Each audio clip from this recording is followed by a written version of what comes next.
दोस्तों बहुत बहुत मुबारक हो आप सबको, क्योंकि बाबर आजम ने एक और सेंचुरी मार ली है। ये बॉय की 10वीं T20I की सेंचुरी हो चुकी है। और अगर आप इस रिकॉर्ड को देख लें तो इसके अंदर कौन कौन से लेजेंड्स हैं, उसके अंदर ये दूसरे नंबर के ऊपर आ चुका है। सबसे कम इनिंग्स भी इसी की हैं, बाकी सबकी इनिंग्स भी इससे डबल हैं और दूसरे नंबर के ऊपर आ चुका है। लेकिन फिर भी अभी भी इससे लोगों को कन्विंस करना है और फिर भी बहुत से लोग हैं जिनको कोई ना कोई मौका मिल जाता है। आज भी जब ये बॉय सेंचुरी मार रहा था तो वो 180 की स्ट्राइक रेट के ऊपर मारा था। 57 बॉल्स के ऊपर लंका प्रीमियर लीग के अंदर बाबर आजम ने सेंचुरी मार ली है। लेकिन फिर भी जब आखिरी ओवर आया तो उसके अंदर तकरीबन कोई 14 रन चाहिए थे इनकी टीम को जीतने के लिए और ये पहली बॉल के ऊपर ही आउट हो गया था। मुझे इसी चीज का डर था कि भाई अगर कहीं गलती से भी ये लोग अब ये मैच हार गए, क्योंकि 14 रन आखिरी ओवर में बनाना कोई इतना आसान भी नहीं होता, तो सारा का सारा ब्लेम जो है वो इसी पर आ जाएगा कि भाई तुमने बहुत सेल्फिश इनिंग्स खेल ली है, तुमने 180 की स्ट्राइक रेट नहीं, तुम्हें 280 की स्ट्राइक रेट के ऊपर बनाने चाहिए थे 100 रन। लेकिन फिर वही हुआ जिसकी कब से हमें उम्मीद थी कि नवाज तू मेरा हीरो।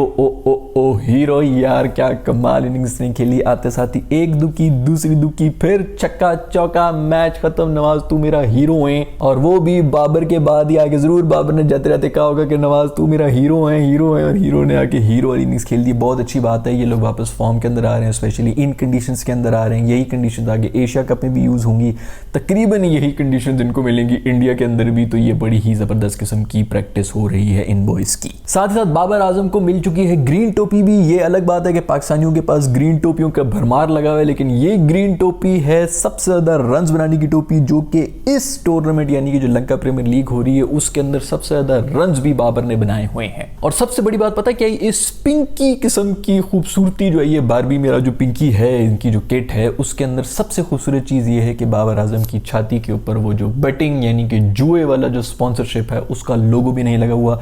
बॉय ने कहा कि ना बाबा ना जुआ शुआ मैंने नहीं खेलना, दफा हो जाओ यहाँ से, बाहर निकल जाओ, हम पाकिस्तानी जो मर्जी करें, लेकिन सुअर और जुआ जो है इसके ऊपर कोई कॉम्प्रोमाइज नहीं है। लेकिन फिर भी बहुत से हमारे पाकिस्तानी जो कि इंडोर्स कर रहे होते हैं, बाबर ने कहा नहीं भाई मैंने ये जुए वाली स्पॉन्सरशिप को इंडोर्स करना ही नहीं है। खैर भाई क्या जबरदस्त यार, मतलब T20 के अंदर सेंचुरी मार देना कोई छोटी बात नहीं होती। हमें तो वैसे भी आदत होगी सेंचुरी वेंचुरी, ये भाई T20 के अंदर तेरी बॉल्स ही नहीं होती कि आप आके खेल लें और पूरी सेंचुरी भी मार लें। सो उसके अंदर सेंचुरी मारना बहुत बड़ी बात है। मैं तो कब से कह रहा हूँ कि T20 के अंदर 75 का एक जो है माइलस्टोन वो इंट्रोड्यूस करा देना चाहिए। 35 और 75 इस तरह होनी चाहिए, क्योंकि सेंचुरी वेंचुरी और 50 जो है दोनों उस तरह नहीं है जिस तरह हमें आदत हुई हुई है टेस्ट और ODI के अंदर। बट खैर श्रीलंका में इस वक्त धूम धड़का हो रहा है, सब लोग जो है सब श्रीलंकन्स बाहर निकल आए। उनका जो प्राइम मिनिस्टर है उसने हमारे प्राइम मिनिस्टर को व्हाट्सएप के ऊपर गीली चुमियां भेजी हैं। यार बिल्कुल पागल, उधर इतना कोई बुरा हाल हुआ है, आर्मी बाहर निकाल दी, लोग पागल हो गए, बैंकों को लूट रहे हैं इसी खुशी के अंदर, बैंक वाले उनसे वापस बैंक डिपॉजिट करा के उनको लूट रहे हैं। बहुत ही कोई नारकी फैली हुई, इतना ज्यादा कुछ हो रहा है क्योंकि बाबर आजम ने सेंचुरी मार दी है। यार आप लोगों को बता नहीं सकता, मुझे पता है कि श्रीलंका में इस वक्त क्या कुछ चल रहा है, आप लोगों को नहीं पता। सब लोग बहुत मुबारकबाद हो जो बाबर आजम की बड़े अरसे से ही इस किस्म की किसी इनिंग्स का इंतजार कर रहे थे। लेकिन अब बात करेंगे एक और मैच के बारे में भी जो कि कल हुआ था, इंडिया और वेस्ट इंडीज का, जो कि इंडिया हार चुका है। ये दूसरा T20 था और वो इंडिया हार चुका है। पांडु मेरे दोस्त ने कभी कहा था कि हम दुनिया के अंदर कोई भी 2 टीमें बना सकते हैं, एक ही वक्त पर खिला सकते हैं और कोई भी टूर्नामेंट जीत सकते हैं दुनिया के अंदर, ये उनका कहना था।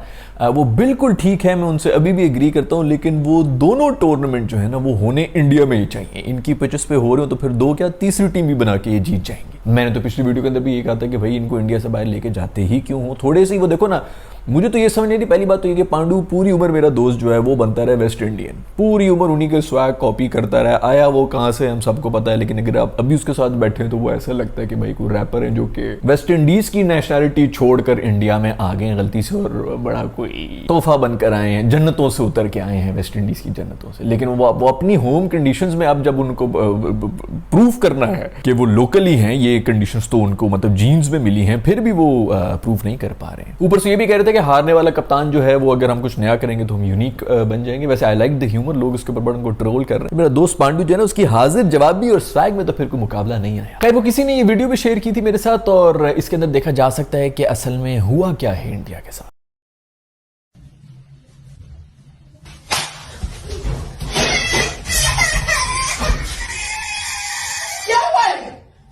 भाई बिल्कुल मैं इस वीडियो के साथ एग्री करता हूं कि असल पंगा जो है वो कोहली और शर्मा का ही था। उन्होंने इनको कोई छेड़ वेड़ दी और अब कुट खाने के लिए मेरे दोस्त पांडु को सामने कर दिया गया।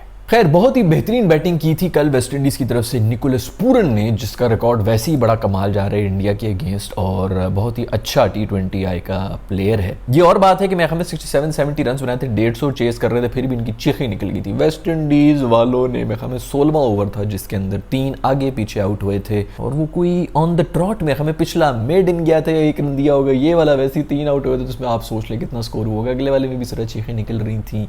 चाहल का ये ओवर था जिसके अंदर 3 आउट किए थे, और ये 16वां ओवर था। इस वक्त तक 8 आउट हो चुके थे वेस्ट इंडीज वालों के, पीछे कोई उम्मीद ही नहीं थी क्योंकि टेल आ चुकी है। ये और बात है कि वेस्ट इंडीज की टेल तक जो बैटिंग जा रही है, मेरे ख्याल में 11 के 11 ऑलराउंडर्स ही खिला रहे, लेकिन फिर भी यार टेल आ चुकी है, सारा प्रेशर जो है वेस्ट इंडीज के ऊपर था, पीछे 22 एक रन पड़े हुए थे अभी भी बनाने को। और आपका अगर एक बॉलर पूरी तरह से छाया हुआ, यानी कि चाहल जो है वो पूरी तरह से छाया हुआ है, उसको रीड ही नहीं कर पा रहे हैं, तो आपको क्या करना चाहिए? आपको उससे ओवर ही नहीं कराना चाहिए उसके बाद से। ये मेरे दोस्त पांडु ने किया कप्तानी के अंदर। देखो ये बातें जो है ना, ये सिर्फ मेरा दोस्त पांडु जानता है या मैं जानता हूं कि हमारा दिमाग जो है ना वो किस लेवल पे चल रहा होता है। आप लोगों को ये बात समझ ही नहीं आएगी। भाई एक बॉलर अगर वो, देखो ये होती है माइंड गेम। बैट्समैन जो है उनकी जो पूरी वेस्ट इंडीज की टीम थी ना, वो यही समझ रही थी कि यार ये भी 17वां ओवर है, इसी के अंदर जो शॉट मारनी है, जितने उठा उठा के खेल सकते हो अभी खेल लो, क्योंकि आगे फिर चाहल ने आ जाना है और हम फंस जाएंगे। तो वो हिट मारने के चक्रों में लगे हुए थे, और उसके बाद अगला ओवर भी जब चाहल के नहीं आया तो वो बैफल हो गया, यार ये क्या बात हुई, ये तो फिर अब इस ओवर में मारना पड़ेगा, नहीं तो हम आउट हो जाएंगे। उसके अंदर भी मारने के चक्रों में लगे रहे, 19th भी नहीं कराया। ये माइंड गेम होती है, क्रिकेट गेम ही ये होती है। मेरे दोस्त पांडु ने सबसे बेस्ट बॉलर को इसीलिए नहीं खिलाया कि उसके लिए आएंगे, उनको पता होगा कि इसको नहीं खेलना। खैर सो इसी किस्म की कोई जीनियस लेवल की स्ट्रेटेजी नहीं है पांडु मेरे दोस्त ने ग्राउंड के बीच में, और चाहल को ओवर ही नहीं कराया, हालांकि उसका पड़ा हुआ भी था ओवर। खैर मैं मेरे ख्याल में पहले भी पिछली भी कुछ एपिसोड्स के अंदर यही बात कर चुका हूं कि कोहली और शर्मा के बगैर इंडियन टीम बहुत ही ऑर्डिनरी लग रही है, और असल में जो एक कॉम्बिनेशन था वो था धोनी, शर्मा और कोहली का।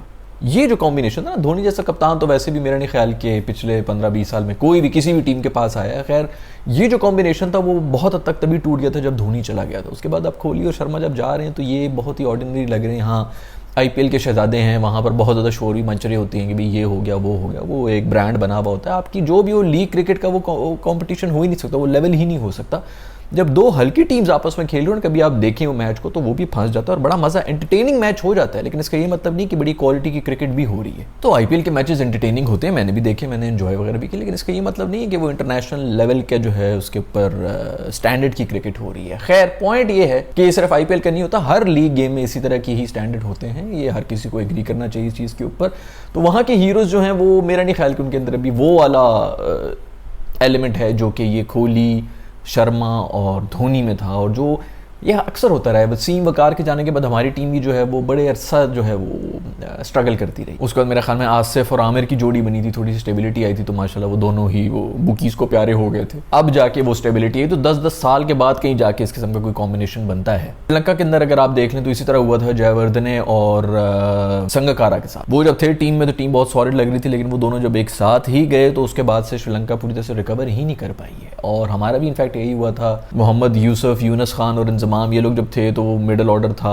जब जाते हैं तो मिडिल ऑर्डर हमारा कितना स्ट्रगल करता रहा बीच में, कितना साल हमें समझ नहीं आ रही थी कि मिडिल में खिलाएंगे कौन। खैर पॉइंट यही है कि इंडिया और वेस्ट इंडीज का जो मैच था वो इंडिया ने बना लिया था, और वहां से भी फिर जो है वो 3-4 आउट हो गए थे, उसके बाद से दे देना वेस्ट इंडीज को ये मैच, ये काफी ज्यादा अलार्मिंग है। खैर पांडु दोस्त जो है ना मेरा, उसने मेरे में कुछ 2-4 दिन पहले ही कंप्लेन की थी, लेकिन किसी ने इस बारे में बात ही नहीं की। वो यही कह रहे थे कि मुझे फैसिलिटीज दो यार, ये वेस्ट इंडियन बोर्ड जो है वो हमें कोई फैसिलिटीज नहीं दे रहा, हमको ज्यादा नहीं मांग रहे, लेकिन फिर भी बेसिक फैसिलिटीज भी नहीं है। पता नहीं क्या बाथरूम में पानी नहीं आ रहे, इसके कोई चक्कर है, मुस्लिम शावर के अंदर प्रेशर नहीं है, कोई इस किस्म की चीज़ हो रही है, इसीलिए ये जो है वो प्रॉपर कप्तानी कर ही नहीं सकता। ये पूरी चाल है वेस्ट इंडियन बोर्ड की कि मेरे पांडु को जो है वो मेंटली अनस्टेबल किया जाए, उसको जो है वो फैसिलिटीज़ ना दी जाए, ताकि वो ग्राउंड के अंदर इस किस्म के डिसीजंस ले लेके चाहल ने इतना अच्छा ओवर कराया, फिर भी इसको साइड पे कर दिया। खैर सीरीज 5 मैचेस की, जिसके अंदर से 2 वेस्ट इंडीज जीत चुका है। अब देखना होगा कि आगे क्या होगा। इंडिया मेरे ख्याल में अब एक भी हार नहीं सकता, क्योंकि अगर एक भी हार गया इन 3 में से तो वेस्ट इंडीज सीरीज ले जाएगा। ये वही टीम है जो अभी कुछ अर्सा पहले स्कॉटलैंड से, नेदरलैंड से, इन सब टीमों से हार के आई है। हम मेरे ख्याल में जिम्बाब्वे से एक हारे थे और आज तक हमें ट्रोल हो रहे हैं। देख लो कि ऐसे भी दिन आने थे कि ये लोग जो कि सबसे हारे हुए हैं, जिम्बाब्वे से भी हारे हुए हैं। इनफैक्ट ODI वर्ल्ड कप की क्वालिफाइंग तो आप पहली तो ये एक चीज़ होती है कि आप क्वालिफाइंग खेल रहे हैं, उससे भी आगे नहीं आ सके, क्वालिफाई ही नहीं कर सके। छोटी टीम्स आ चुकी हैं, ये क्वालिफाई नहीं कर सके और उनसे हार है। तो ऐसे ही वक्त बदलते हैं भाई। खैर जो भी हो दोस्तों, सबसे ज़्यादा तकलीफ तो मेरे दोस्त उसको ही होगी ना जो संडे कर गया। एक तो इसको ऐसा कोई फंसाया ना बेचारे को संडे, फिर संडे को मैच हुआ और फिर ये हार गया। संडे को मैच करना ही नहीं चाहिए इंडिया को। खैर इस मैच के बारे में इतनी बात करेंगे। दूसरी तरफ एक बात ये भी हो रही है कि वो मेरे ख्याल में cricket association of Bengal India में जो है वो कोई काली पूजा उनकी हो रही है उस डेट को जिसके ऊपर पाकिस्तान और इंग्लैंड का मैच हो रहा है, और वो कह रहे हैं कि भाई इसको भी रीस्केड्यूल कर दो क्योंकि हमारे ये त्यौहार हो रहे हैं। तो मेरे ख्याल में इंडिया के अंदर तो जहाँ तक मुझे पता है, मुझे किसी ने बताया था, मुझे अब याद नहीं, लेकिन मेरे ख्याल में सबसे ज़्यादा पब्लिक हॉलीडेज जो है वो इंडिया में ही होती है क्योंकि एक तो बहुत ज़्यादा कम्युनिटीज़ वहाँ पर रहती हैं, मुसलमान भी हैं, क्रिश्चियंस भी हैं, हिंदूज़ भी हैं, तो बहुत ज़्यादा त्यौहार वगैरह मनाने को आ जाते हैं, ईदें होती हैं, फिर ऊपर से हिंदूज़ के जितने भी फेस्टिवल्स होते हैं, फिर क्रिश्चियंस के जो होते हैं, तो छुट्टियाँ वैसे ही वहाँ पर बहुत ज़्यादा हैं। बस कर दो यार, मेरा ख्याल में ये इधर वर्ल्ड कप ही क्यों कर रहे हैं फिर यार, अगर इतनी छुट्टियाँ उन्होंने हर कोई जो है वो यार इस दिन मेरा जो है वो इंग्लिश का पेपर है तो ये वाला मैच जो है वो चेंज करा दो, इस किस्म की फरमाइशें आ रही और सारे सिर्फ पाकिस्तान के मैचेस के ऊपर ही हमने मूड बनाया होता है। हम जो है वो दुआएं मांग रहे होते कि इस डेट को हम ये पहनेंगे, इस डेट को वो करेंगे, इधर सदका देंगे, उधर बकरे ज़िबा करेंगे, पता नहीं क्या कुछ पूरा प्लान बनाया हुआ होता है। वो सारा का सारा जो है वो इकोसिस्टम बर्बाद कर दिया है इनके इसमें। मुझे नहीं पता कि इसके ऊपर क्या डिसीजन ले रहे हैं, बट जो भी हो यार बस कर दो। मेरा ख्याल में बहुत डेट्स चेंज होगी, मजीद डेट्स चेंज करने की जरूरत नहीं है। वैसे तो मुझे ये भी डर लग रहा है क्योंकि डेट्स वगैरह का बड़ा चक्कर होता है उधर, जो है बड़ी वो न्यूमरोलॉजी और सिस्टम के भी सीन चल रहे होते हैं, और अब शुकन भी होते हैं कुछ दिन, शुकन भी होते हैं कुछ दिन, इस तरह की चीज़ें चल रही। तो मुझे नहीं पता कि किस किस्म के पेंतरे चल रहे हैं इस वक्त इंडिया में और क्या ये डेट्स के ऊपर जो लड़ रहे हैं कि इस डेट को नहीं खेलेगा पाकिस्तान। सारी डेट्स जो है पाकिस्तान से इश्यूज हो रही हैं। खैर आज की वीडियो में इतनी बात करूंगा, मैं मिलूंगा आप लोगों से नेक्स्ट वीडियो के अंदर। तब तक के लिए अपना ख्याल रखिएगा। अगर सब्सक्राइब नहीं किया तो सब्सक्राइब कर दें। 25-30,000 लाइक्स का इस दफ़ा हम टारगेट कर लेते हैं, दबा दिया करो। वीडियो देखते हो तो लाइक के बटन को भी तो छुआ करो ना। I will see you in the next video.